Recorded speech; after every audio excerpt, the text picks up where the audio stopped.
I'm saying? I mean, he needs to start respecting my manhood. Shit, I went to college. That's right, baby. You did. That's right, baby. I did. You know, it's like that phone call I got the other day. Pop's too afraid about me handling the business and stuff. But baby, I got ideas. I mean, you know I got ideas. It's like, shit, I am an idea. Come on.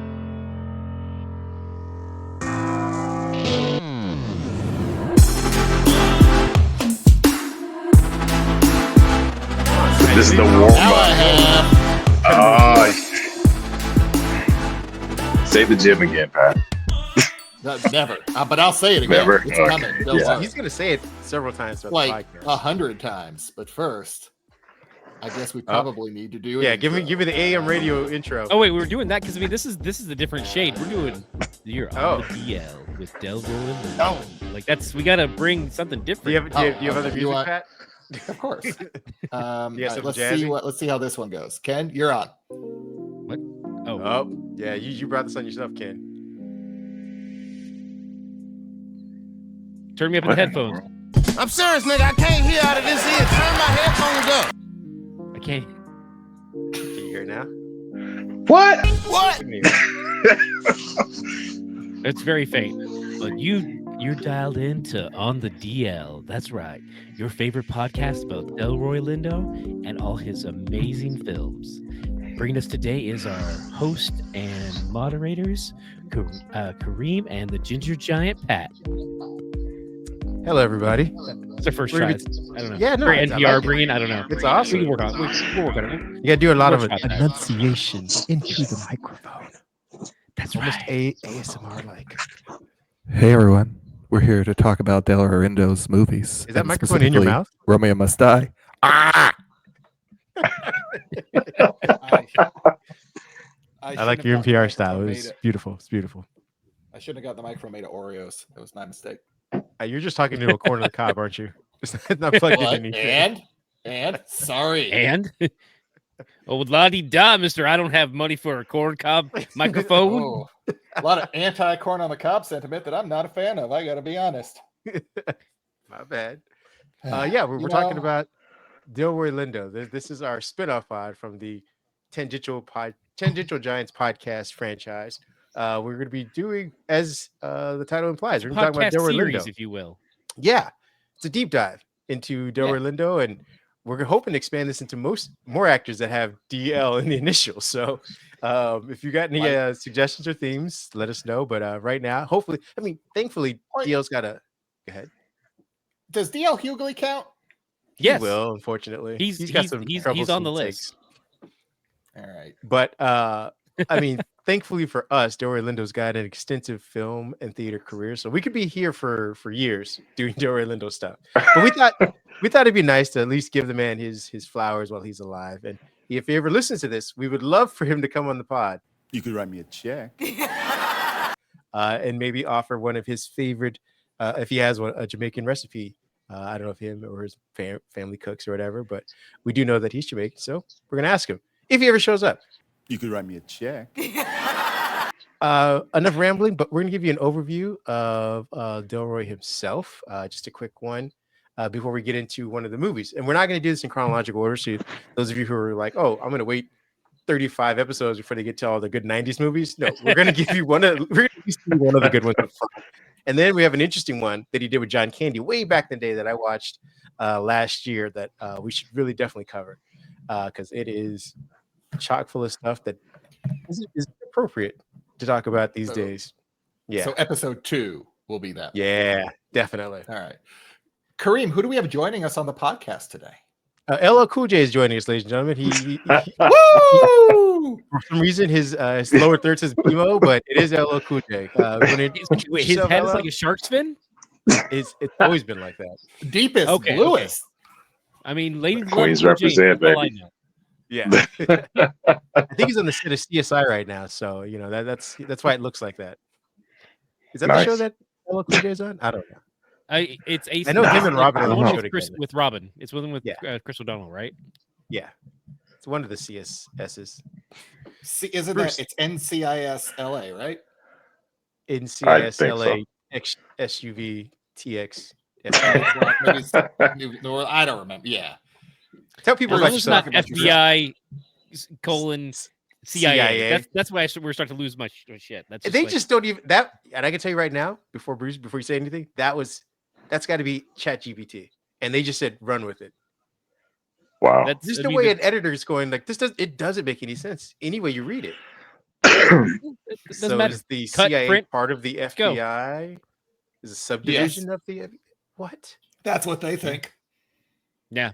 It's like Dallas. I mean, Florida. here's the stupid thing. They're like, the average American doesn't know this. I mean, the average American potentially voted for a moron, so why would they know the difference?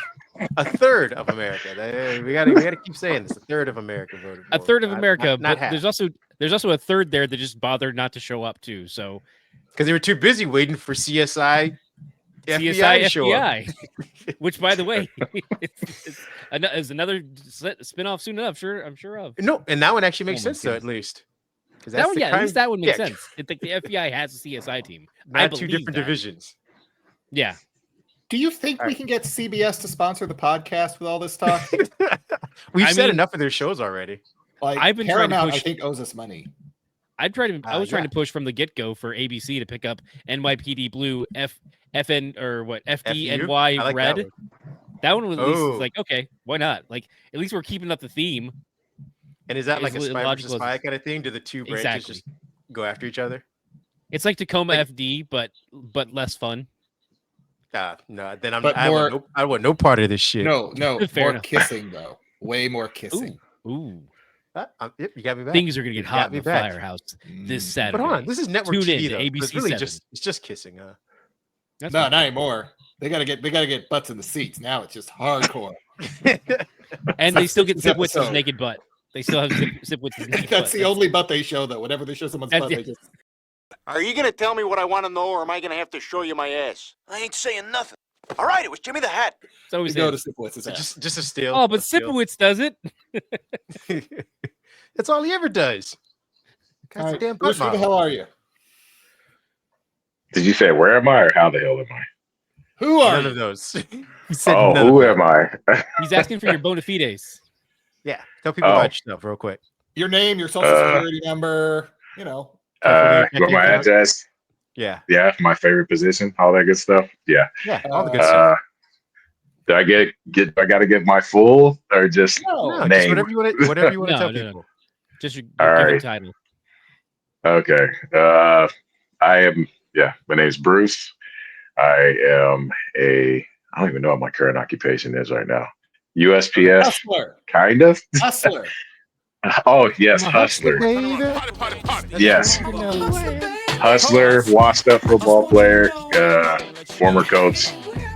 How you guys doing?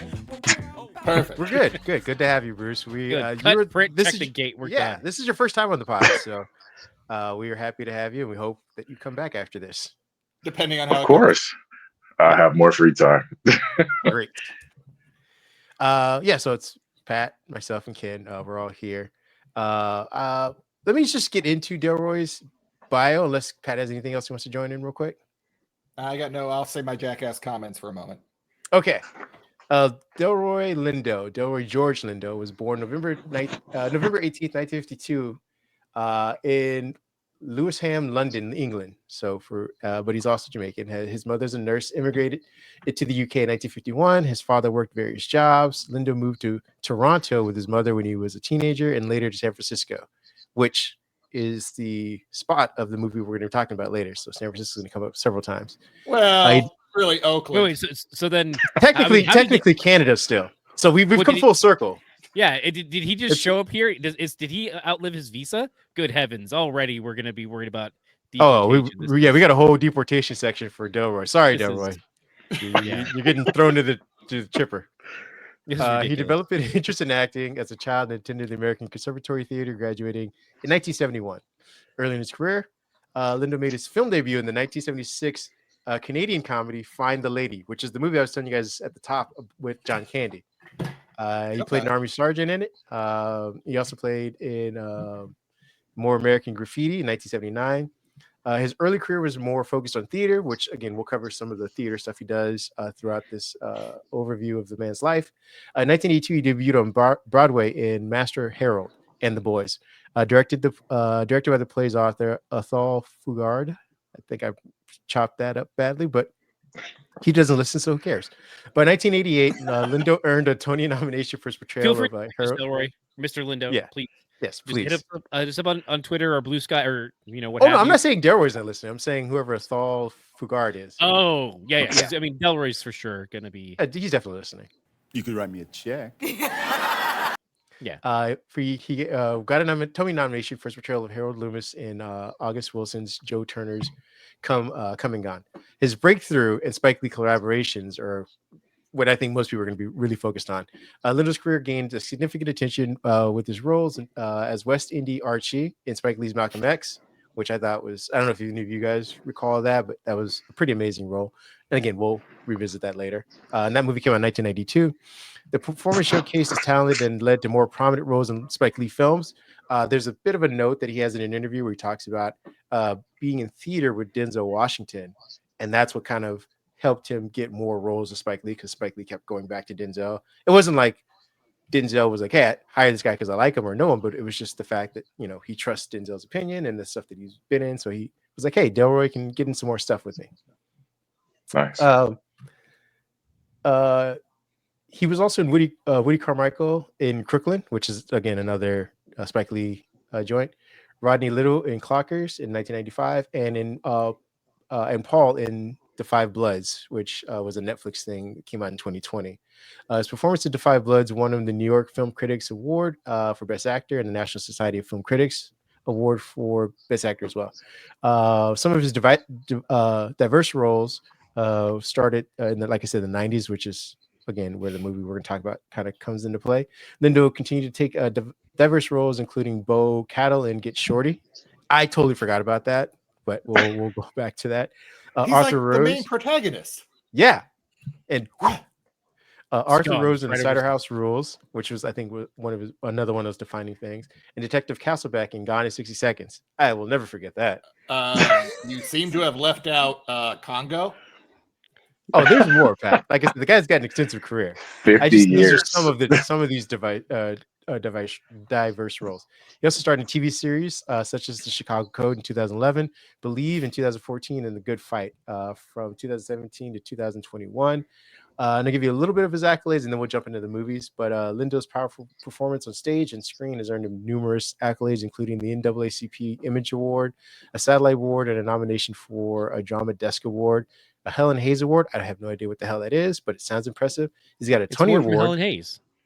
Oh, so is that like an Angie List Award? You Yeah, can, like, no, fix and stuff? just Helen comes out, gives you an award. She's really Okay. nice. About it. As long as you don't get an award from Karen, I guess you're okay. Yeah, that's exactly. it.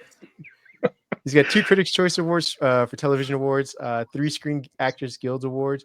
Delroy Lindo's first 30 years in the acting world were marked by a steady rise to prominence with significant contributions to both theater and film.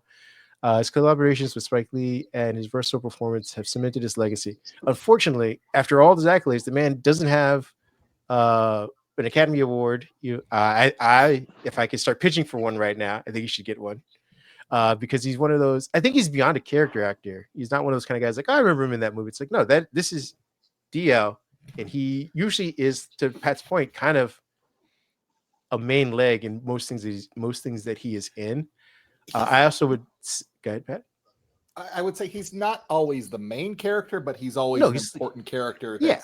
Like he's like, oh, if he is in it, it shows a certain level of quality that you're going to have. Yeah. He's a very strong second. Like he's, I mean, and he's to the point that it's likely he hasn't been given the opportunity to be the first man, and that's for any number of reasons, which we can cover, obviously. But it's like when he's in that, you know that they're going to have some.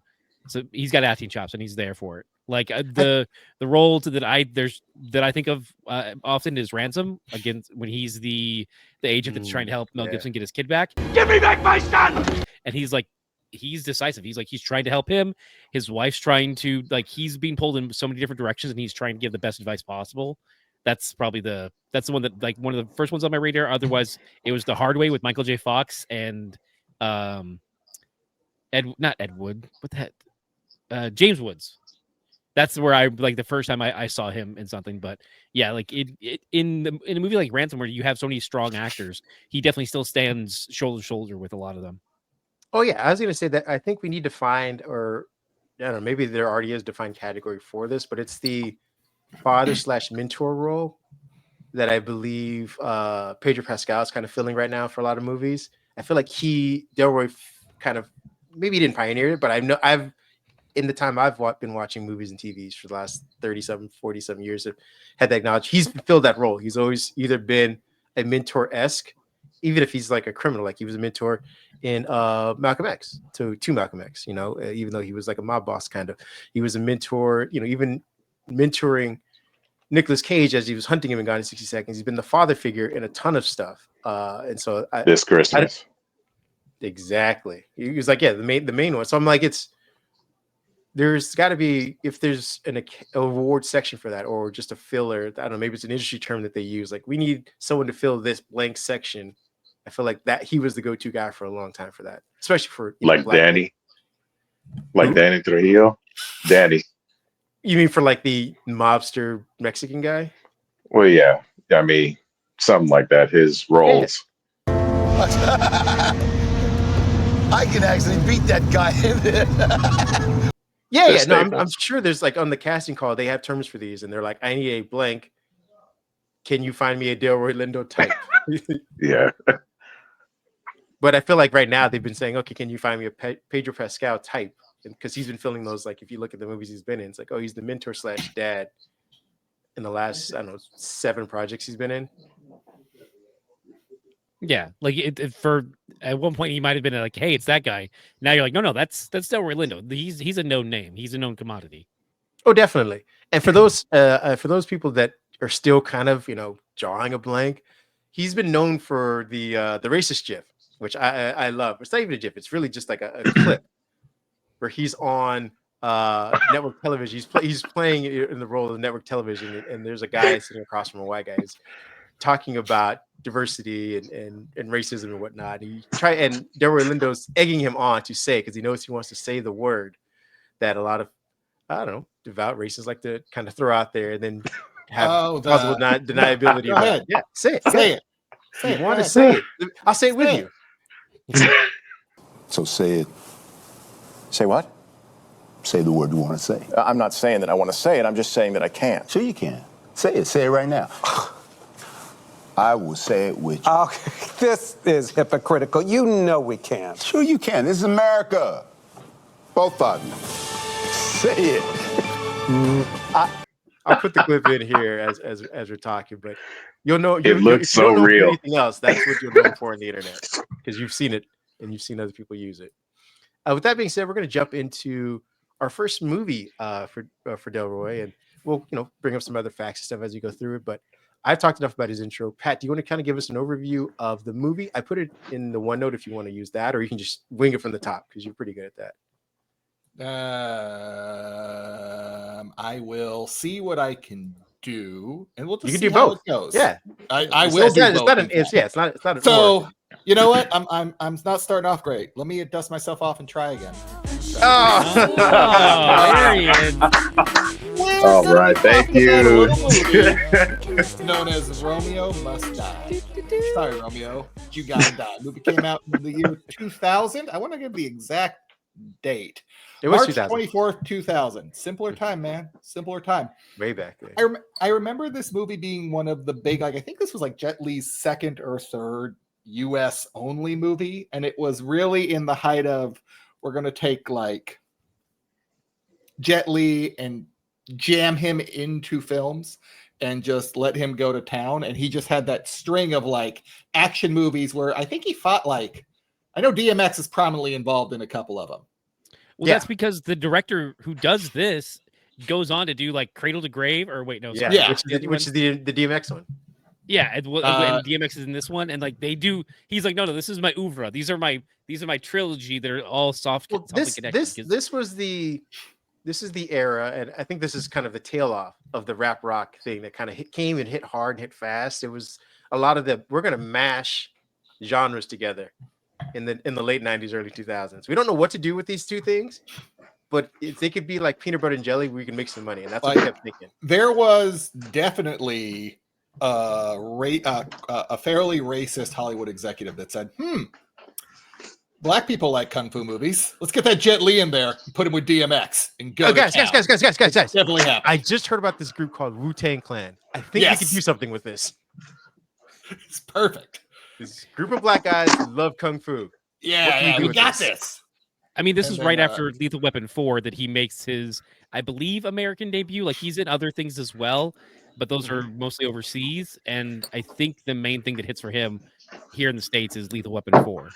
Yeah, but I think this is his first, Lethal Weapon 4. Like, Jet Li is the... No, I'm saying he's a star. He is number one on the call sheet. Well, I was saying that this, like... He's 1A because this is also the Aaliyah movie. Absolutely. The first one. And the only one. Queen of the Damned. When she was alive. Happened. You didn't let me finish. This is the only movie that premiered while she was alive. Queen of the Damned came out after she died? Yeah. Yeah, it was posthumously released. That's how it made more money. Sad. Unfortunately, maybe. I'm sorry, it just wasn't that good. I don't know what it wasn't a good movie. We're gonna keep it real, but all right. So your second one now. So if we're gonna be honest, this movie is most known for the song "Try Again" by Aaliyah. Like everybody, if you are of a certain age, you know that song, and probably if you're not of a certain age, because they use it a lot in memes and everywhere else. Like it's I think it's Timberland is involved in this, producing it. Yeah. Yes. So that is really what, if we're talking about anything, it's known for. How dare you, sir? This is known for the Anthony Anderson Comedy Hour. I was about to say, like, this is also this is back when he was like fat and funny. This is Ozempic and melancholy. Wow.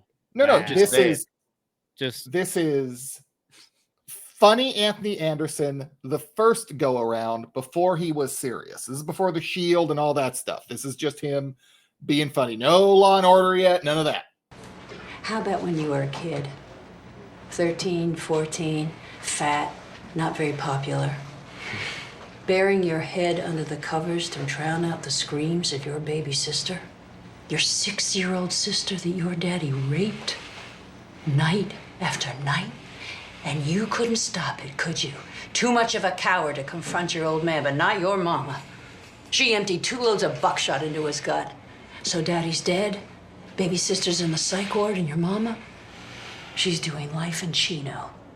All because you couldn't come out from under the covers. But oh boy, are you making up for it now. So this is the first round, and I think he's probably still doing stand-up at this point, right? This is TV shows. Well, was this before or after Harold and Kumar, where he's like in the drive-thru, he's like, "Pookie, let's burn this mother down," and like, this is before. Yeah, this is before. Yeah, this is kind of this is arcing into that. Like he's getting prominence here, and he'll show up in other things, but it's. Again, like Kangaroo Jack? Yeah. Yes. All right. So it's crazy too, because it's like he has, like, if you look at the 2000s block, he's got like 7 films that 7 bangers. You damn right he does. It's just like, and some of them are like just like, he's in 3 Strikes as a prison guard, but it's not even a speaking role because it's unconfirmed and uncredited. But then it's like he's in Ally McBeal, Big Mama's House, Foo Fighters music video. Me, Myself, and Irene. That's another time where I'm like, oh, okay, that guy. I remember him. Yeah, he's the son. Urban Legends Final Cut. He's in Exit Wounds. He continues along this fall. Exactly. Like, he's in. I was getting. Sorry, again, I apologize. Jumped in. It's all good. The director was just like, no, I love these guys. I'm bringing them back for multiple things. This guy was the Martin Scorsese of black hip hop kung fu movies. I mean, someone had to be, right. So he's like, I'm gonna do that. I'm gonna fill that void. I'm there. So I'm for it. I'm saying it's like, why not? I watched them. Yeah, I watched them all. So, but keep going, Pat. All right. So the movie itself is actually about the evils of the NFL. If we're going to be really honest about it, it's basically about a gang war happening between.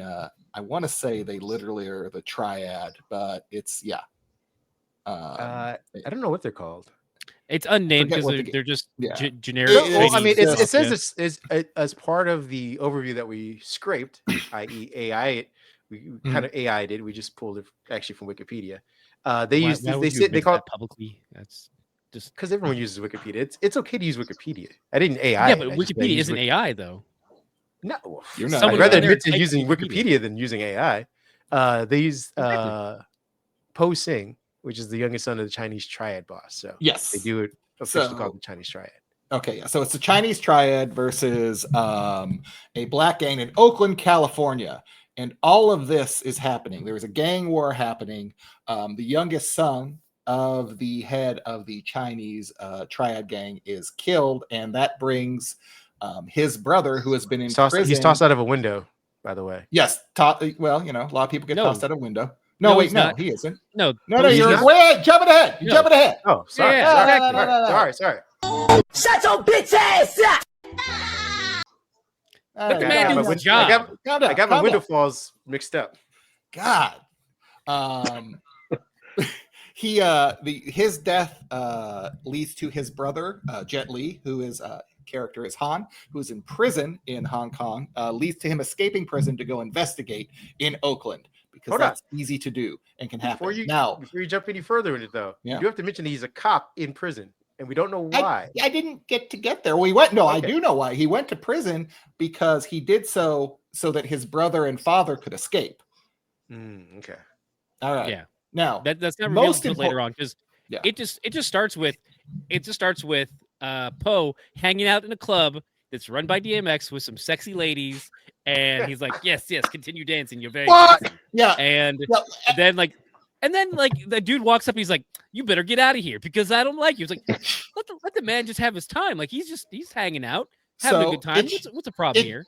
Well, it should be noted he is in the one of the black clubs, and that is a no-no right now because gang war, not great. Yeah. So there's problems there. Yeah, there's problems with that. So then he gets a little bit of a ruckus, and then guess who shows up? But Russell Wong, his protector, who by the way, I should have found a way at some point earlier to bring in Russell Wong because he is one of my favorite 90s actors because he had a show. There was a spinoff of the movie series Vanishing Son where his brother he's trying to find his brother in America after being separated due to internal strife within the first few movies, and then it turns into a show, and Russell Wong goes around America trying to find his brother, and it's awesome and fun, and it's one of the few Asian American stories and with a focus on an Asian character in the 90s. It was great for me. Yeah. And so, but Russell Wong shows up. I'm like, hell yeah, Russell Wong, let's go. But yeah, he plays. I'm sorry, I have the name, but don't know if you have it. Who's do. Russell play? Let me get up to it. Russell Wong plays Kai. Kai, yes, he plays Kai, and he's the protector of Poe, and he's like, okay, let's just go ahead and let's call it night. Let's go get out of here. Then some people decide they want to find out. They decide to fuck around, so they do it. He is the right-hand man of Henry O's character, Chu Sing. Yes, the father of the father and Han, and the patriarch of the Chinese triad gang. Yeah, it's more of a handler for what's his name. Now, this is where the titular Delroy Lindo comes in because he is the patriarch of the other side of the equation. He plays Isaak O'Day. Let me double check, make sure I said that correct. Mm-hmm. Yep, you're right. Yes, Isaak O'Day. Yes, Isaac with 2 A's. With 2 A's and a K. Yes.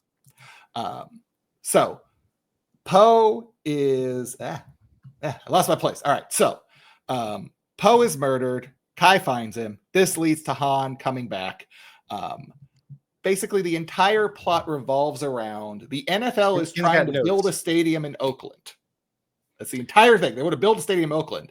And Isaak O'Day is trying to basically get the land and get it to the NFL so they can build that stadium because it's a big land deal. It's going to be worth millions of dollars. Millions. I want to say it's $58 million, which this now would be $1 billion.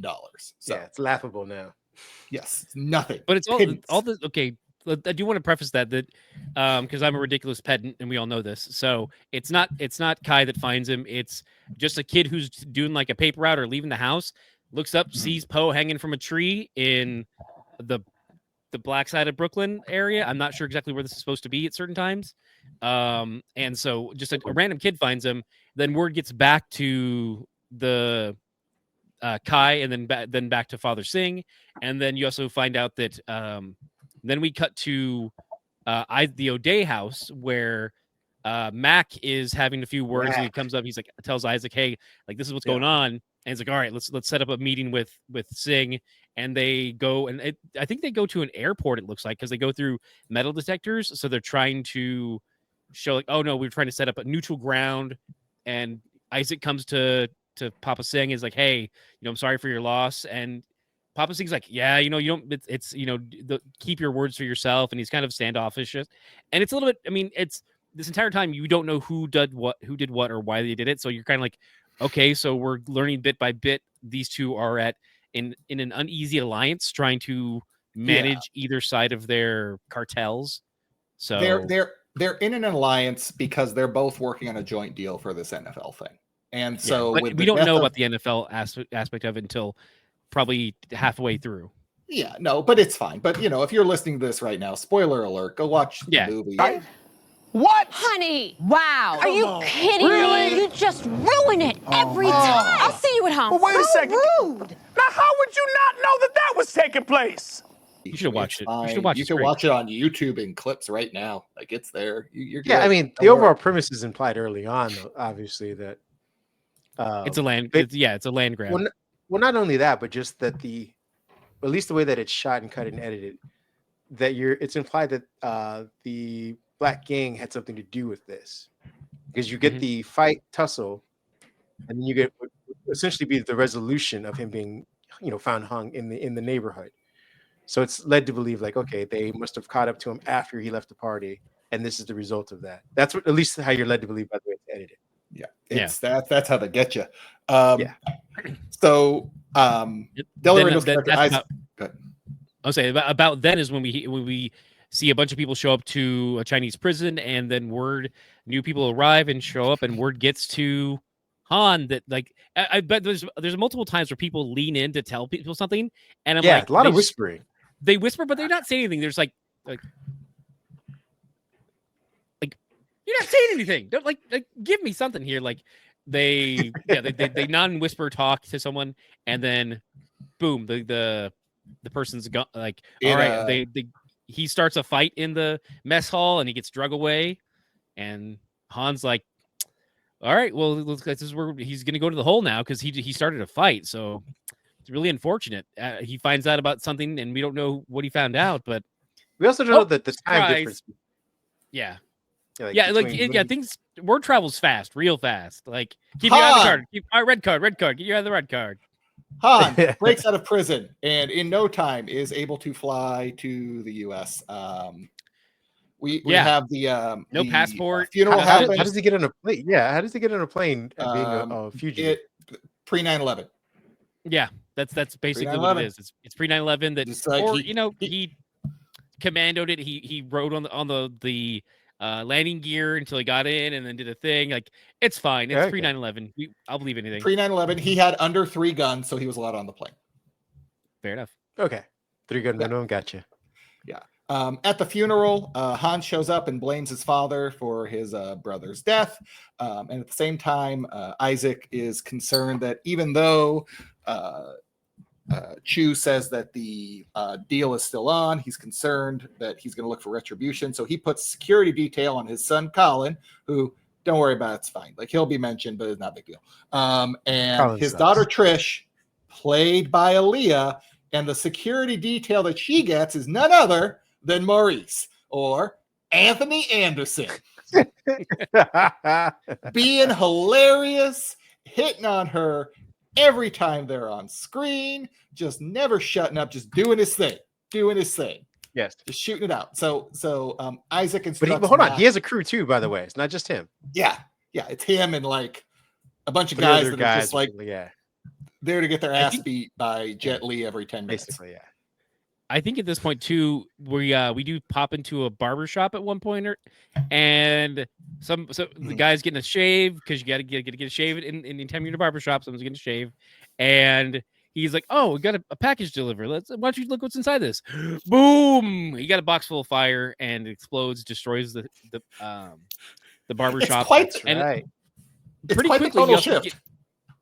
And then pretty quickly we also get a newspaper like, oh, look what happened to this guy. It's like, oh man, he was a really good guy. He's like, yeah, I know. The shame. It's like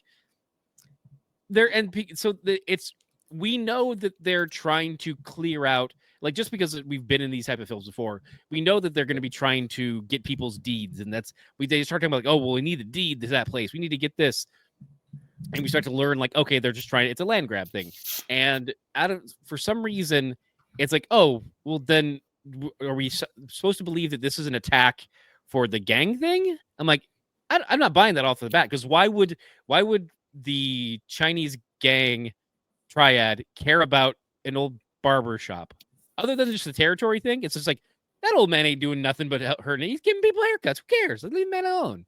And they blow up his shop. So I'm like, this isn't jiving. I already know, like, something's up.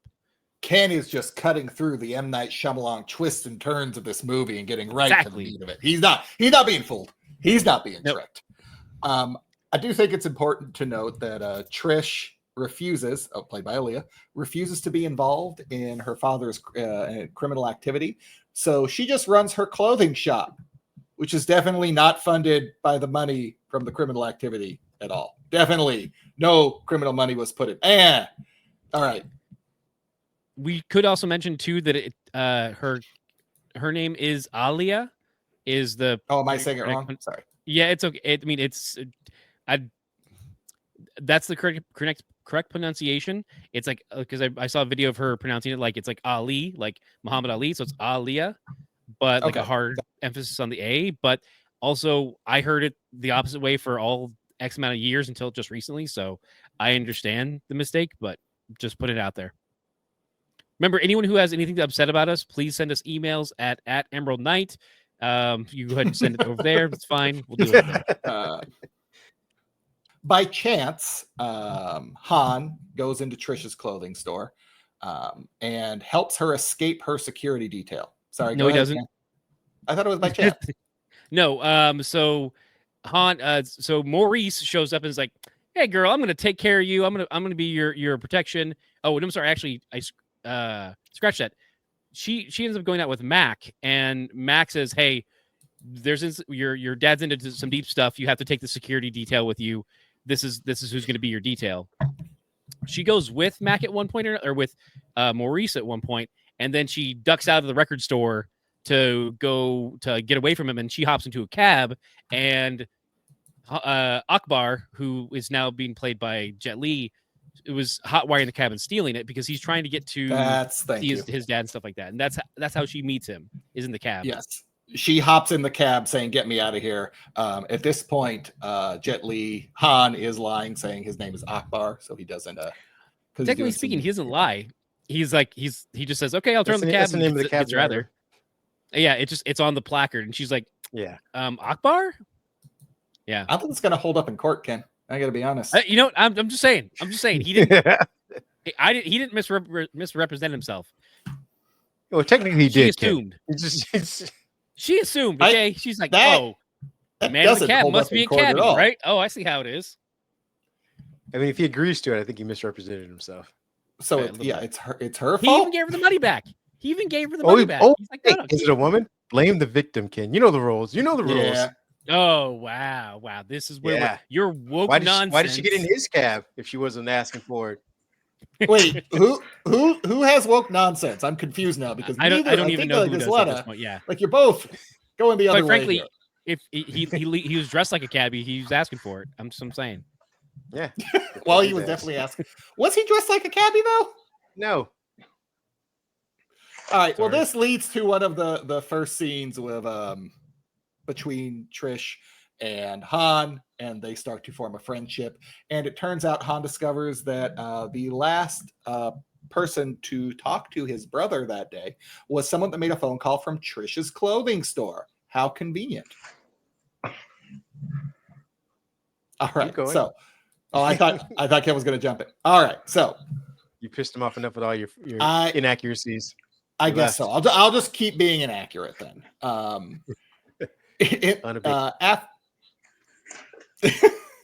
So after that, Colin, Trish's brother, Isaac's son, tells Isaac that he was actually going to meet Poe the night of the murder to discuss information that could, quote unquote, end the war. as that happens that night, Colin is hanging out with his girlfriend. Everybody's having a good time. And Kareem, why don't you talk about Windows real quick? Because now's your chance. Yeah, he's sitting there doing the Fredo speech. I'm smart. I could run things. I got passed over kind of thing. He's talking to, I don't know if it's one lady or maybe two ladies. It's like his girlfriend. She's like, yeah, you're you're right. right. Girlfriend? I didn't know if he was one of the kind of. Yeah, I think it's they're just like, his I think they're other. doing drugs. Yeah, I don't. I think they're smoking. I think, and I think they're drinking. If not, maybe doing a little bit of coke. But they are, basically showing you the lavish life of what is it called when you nepotism, basically. Yeah. And I think I don't know if they show you if someone breaks in or not as he's giving the speech. No, they just kind of show you like, someone's here. Yeah, oh no, and then yeah.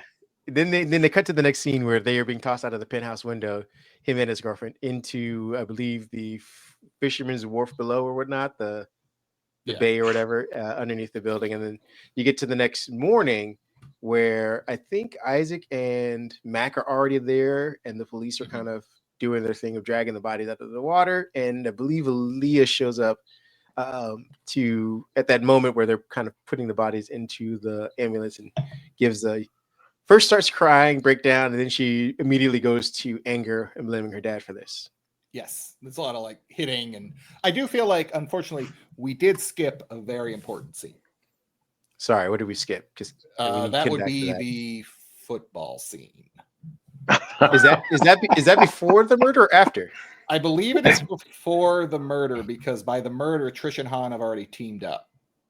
You're right, because he is there to console her as she erupts. So that is my bad. In between the death of Colin and the initial Trish escape from Maurice, there is a scene where Han meets up with Trish in the park when she's like buying ice cream for kids, and she's watching Mac and Maurice and all. Go ahead.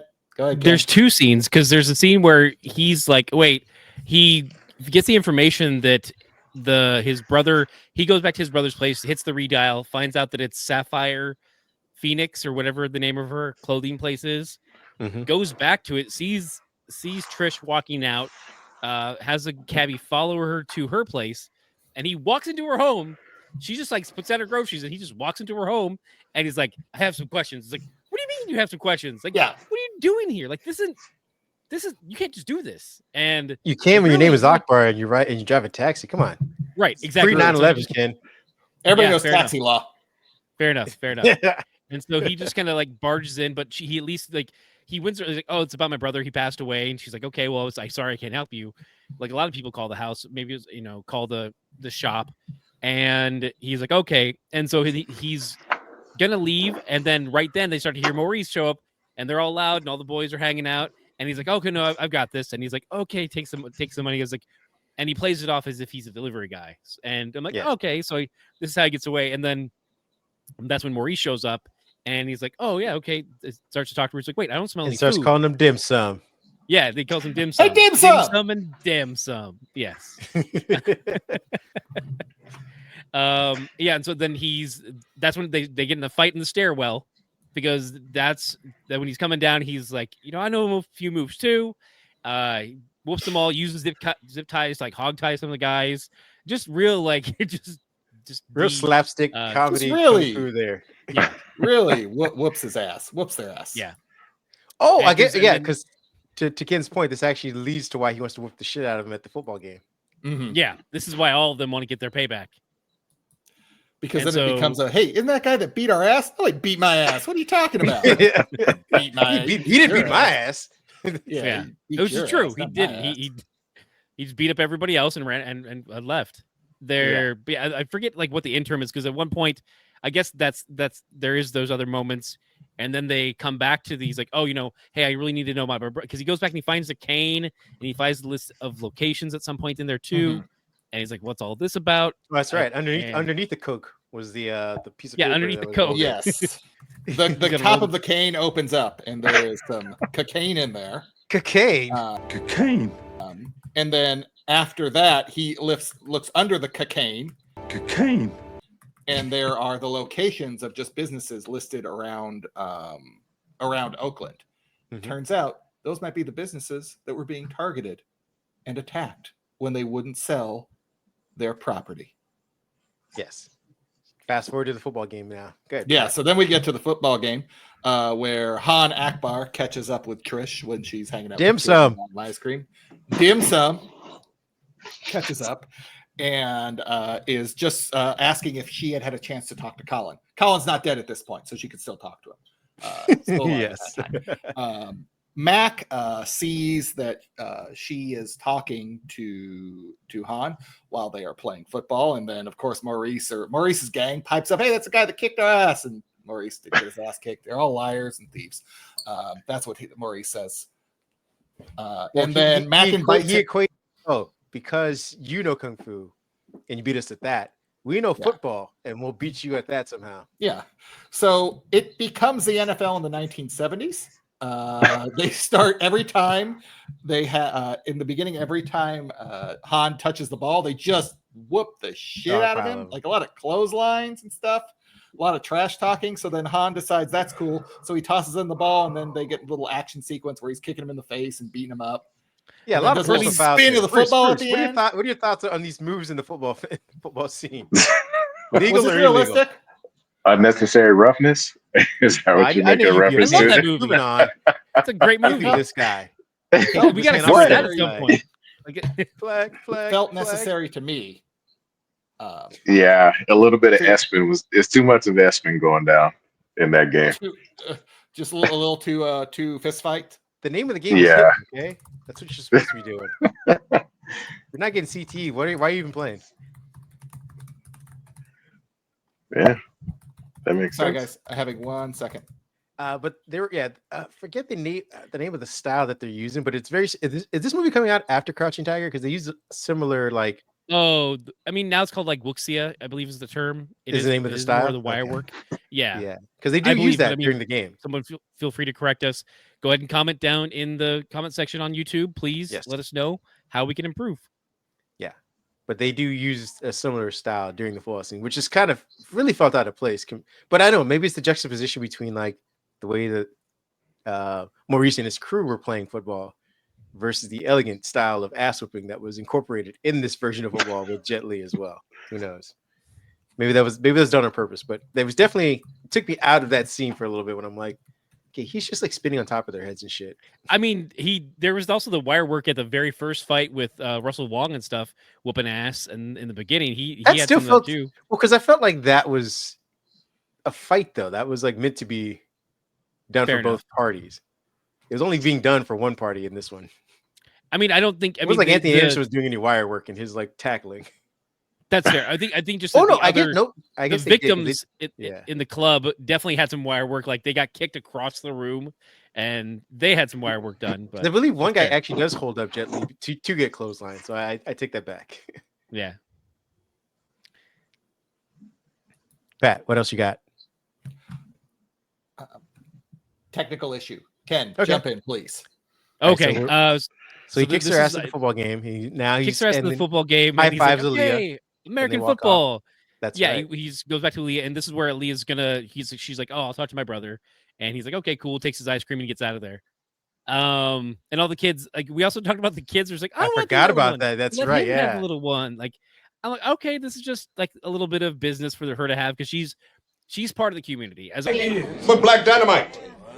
I sell drugs to the community. Opposed to her father, who is bringing it down, at least in her eyes, she's trying to uplift the community and do things with a rec center, I'm sure, somewhere. Like no. Sadly enough, this is the mobster move. She's the Ivanka to his Donald Trumpism. Like she's the face. Oh, wow. I mean, I wouldn't. That makes him. I don't want to put that on her. Okay, I'm she's like, saying, this is what like the she's either trying wittingly or unwittingly is a part of it. She may think she's being defended, but he's like, that's perfect. You defy me. You spit in my face. You make yourself look legit because that makes me look legit. Keep doing it. Yeah, fair enough. But let's not. You're putting too much positive spin on Ivanka, and that's my problem. Like Ivanka's a monster too. Wait, fair enough. Yeah, fair enough. Like, you're right. At least I'm just saying it's a monster like trying. Yes. Yeah, it is a monster. Right. Okay. Ivanka's just right in there, just like with the guns, taking the money. Like she's not at all. But she's smiling while she does it. Fair enough. I mean, yeah. So I think from there, after she's like, "Oh yeah, I'll talk to my brother." I think right around there is when we cut to.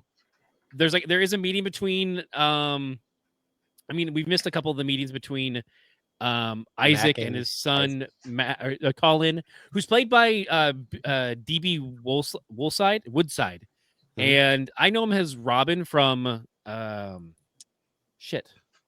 the Vampire Slayer. He was in that show, and that's where I know him from. Like that's where my brain goes to. But I think like you see him going to meet his dad, and like Max there too. He's like, "Oh hey, Colin Greens," and he's like, "Oh Mac the knife, Mac something." Mac and cheese. Mac the knife. No, it goes Black Mac, I think, which doesn't make any sense. I'm like, that's not a cheese. What's going on here?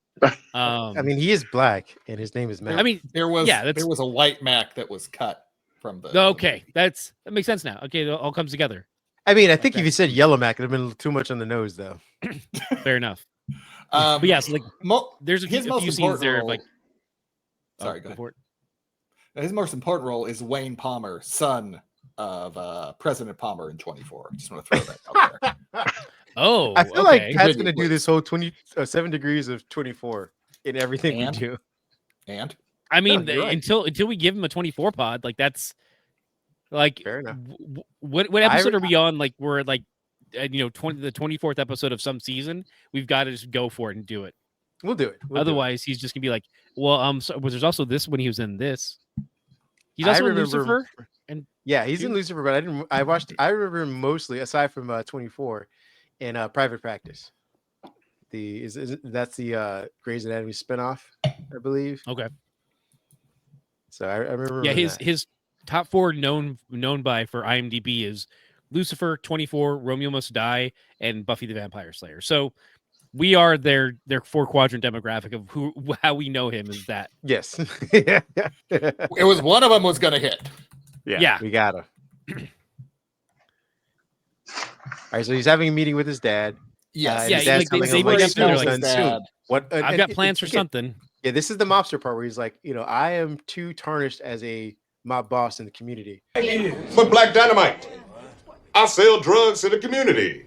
Your sister is doing her thing. You're going to be that, I'm going to make us legit. The reason why I'm doing this deal is to then pass off this to you. You just have to be patient. And he's like, but Dad, I could do it. I could be both gangster and do what you're trying to do. And he's like, son, you're an idiot. He kind of basically is trying to get out of the life so that his son can. And his son wants to get into the life because he's never had a hard work stay. So, and because that's just nepotism. That's how nepotism and gangster movies work. Yes. And is that when we get to later on that night? I think that's when he goes. He takes a short flight. He tries to fly without wings.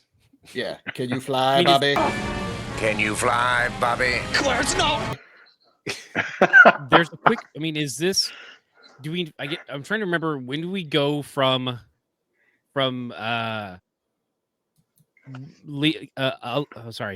and Han? When did they first go to the location and start to do some research? Is that after her brother passes away or before? Isn't it? It's. I think it's before, because when her brother passes away is when she gets put under protection. Yeah, because she gets real yeah.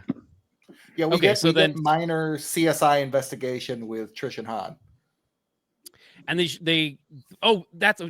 where. So we're also is this the motorcycle fight scene? No. I think I've got it. Actually, I think I've got it. The scene that happens is we see a scene where Kai shows up to a boat and it's full of drugs, and they're like, all right, let's get we gotta protect you guys because something's gonna happen. And they're like, what's gonna happen? This, bang, and they grab the guns and the drugs, they set bombs, and they blow up a boat, which in my head questions, because I'm like, it's just a boat. You can just move it. Like, it's not a building that's stuck there. Also, do you need the deed to the boat? Because why? Like, and it's they end up playing it off as like, oh, at some point the other overlords are going to find out about this, and it's a whole bunch of nonsense of like, well, yeah, they are. And you didn't need to blow up the boat. Just move the boat. You did, Ken. It's a statement piece. You blow up the boat. Yeah, exactly. Anybody else who wants to dock and live there is like, oh, we can't. Someone just got murdered. Someone blew up here. Yeah, that's there's no boat. I'm not going to go there. Here. Exactly. Yeah, but now the pier is yours. It's empty. Everyone left. Yeah. They got scared like roaches. Yep. Because you had to murder a fool. You had to blow up a boat. Exactly. How else are you going to get them to leave, Pat? You tell me, huh, businessman? How are you going to get them to leave? Money. Exactly. They already had No, money. you got no ideas. They had money. They had You know what's drugs. They cheaper? don't need You know what's cheaper here. than money? Explosives. Is it? I don't know how expensive are explosives. Less than paying off everyone to leave. All right, fair enough. Blow them up. All right. And again, how much You more got fun me on is your side. how much more fun is to blow up a boat than to pay people like, all right, here's your money, please leave. You got 30 days. That's lame. That's true. They Blow 'em didn't up have and to watch them all leave. leave. This deal was on the table. They needed to move. If you're paying, come on, there's gonna be contracts and shit. It's dumb. It's Blow true. people A lot of up. lawyers. And you can just go tell the So- cops like, hey, been one of maybe it's this kerosene tank, something like that. Like, hey, who knows? There's no paper trail with the explosive. What are all these bullets here for, though? They're speed holes. Those are speed holes. Oh, actually, that makes a lot of sense. So Boats then goes faster when they have holes in Wrap them. it up. Yeah. Have you seen Titanic? Yep. From there, Biggest I think hole. we cut to Colin and his girl talking, and he's high off his ass, and he's like, "I've got so many ideas. Like I am an idea. I'm smart. And I can handle things. I'm smart. Not like everybody says. Like dumb. I'm smart and I want respect. and then she goes to answer the door because someone knocks, and then Oops. they learn if they can Both of fly. them. They can't. Both of them. Yeah. Can you fly, Bobby? No. He couldn't. Can't. Hit the ground, but Yep. Sometimes things go bad. and as we said earlier, it goes up. We went over that scene. Now, Yeah. is this now? Do we get to the car chase / bike Yeah. fight scene? I think this is so. Dance This is choreography? where, yeah, she goes and she goes back to Poe's house, which is where Han is living, and she's like, "Oh yeah, my mom and me and my brother played a trick on my mom, and we made her sad, and now That's I right. get it. This is why she was so sad." And she's like, she hasn't like fully entered like the top level protection, and so that's where they decide like, okay, let's go ahead and like I got this list of places. Let's go and find out what it is. That's when they go to the chop shop, and they're looking around like, oh, there's a lot of dead people here. Let's just keep looking around because that's what you do. A lot of corpses. Keep going. Yeah, a lot of corpses.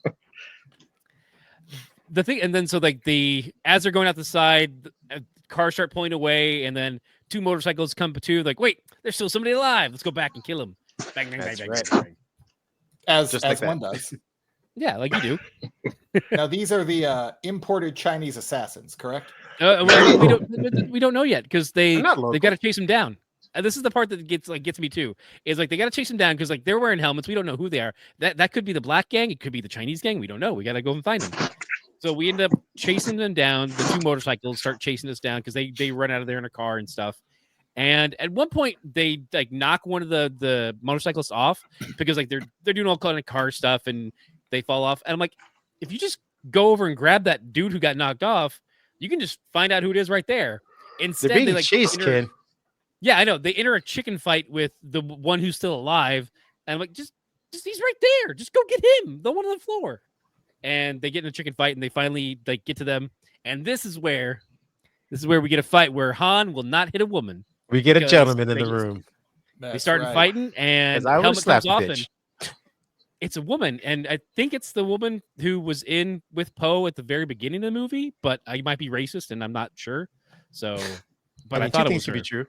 So Ken Both- said racist things and thinks all women all Chinese women in this movie look the same. But Han uses Trish as a weapon since he can't punch her. He just uses her fist to punch her, which is really embarrassing for the other girl because she's supposed to know how to fight, and she got her ass kicked by someone basically being marionetted. Yes, it's true. Like, it's embarrassing, and that's how much more impressive Han is. Apparently, I mean, frankly, that should probably end her career if she didn't die at the end. I think she just gets beat up, or does she die? And we didn't even talk about because that's like the second time we get the Mortal Kombat style like skeleton inside someone. Like I'm gonna break their arm. Skeleton inside. That's right. They do the X-ray. Yeah, the X-ray in. This is how the bone breaks. Which, like, then later on, I think like Mortal Kombat 11. That's literally the entire game. It's just watching X-ray. Yes, like I mean, it was Mortal Kombat before Mortal Kombat, but like that's the thing that I would see later on. I'm like, oh, the two wires would connect finally. Yeah. Yes. Yeah. A lot of early 2000s action stuff. It really finds a home here. Like you see a lot of like the proto versions of that. Yeah. But yeah, she she gets beaten up with Trish's fist via Han's moves. And then I believe at that point, where are we at now? I've lost it. So after that, I think he goes back. Problems. I think Trish goes home maybe to see her dad or something. And then Han goes to confront his father. Yeah, Han goes to confront his father and say, hey. Yes. And at some point in there too, there was a time where when Han first shows up, he and Kai are like, I knew you'd show up because at the funeral, he's like, oh, I knew you'd show up. And they do a little fight and stuff. And Han's like, I thought you would have got soft in prison. He's like, no, you don't get soft in prison. And he shows the glasses because he's like, Kai, you moron. I have your glasses. They were friendly they have at least at the beginning. Yeah, they have a little bit more of that kind of tete-a-tete, like, sidestepping each other. Like, you're supposed to be protecting the family and who's doing what here. But yeah, so Han kind of accuses his father, like, hey, like, someone, like, this entire place was killed and it was Chinese. He's like, oh no, it couldn't be one of the overlords. They wouldn't do this. And no, it was probably Isaac hiring contractors. Yeah, exactly. Yeah, that's what he says. He's like, no, he got another. He imported his own. Why not? Yeah, he went down to Southern California, got Chinatown to come up. I believe this the point then where that Trish is under basically house arrest from her father? Yeah. I mean, they're playing Madden. Was there another inciting incident like These after nuts in the your barbershop? mouth. Yeah, there it is. Put them in your mouth. These nuts in your mouth. I said, put the nuts in your mouth. Why y'all not working? Let's get to the important part where Anthony Anderson is playing Madden. And hey man, he's got to earn that paycheck. Don't hate the man. He almost lost the game because he was too busy celebrating, and they almost caught up behind him and flanked him and caught his ass. So that's why you spam the X button. You don't celebrate till you're in the end zone. Hey, but when you got a line that sweet, don't you? You got to use it. That's fair. Well, I think the fact he could pick up like mixed nuts and throw them in his mouth as he said it.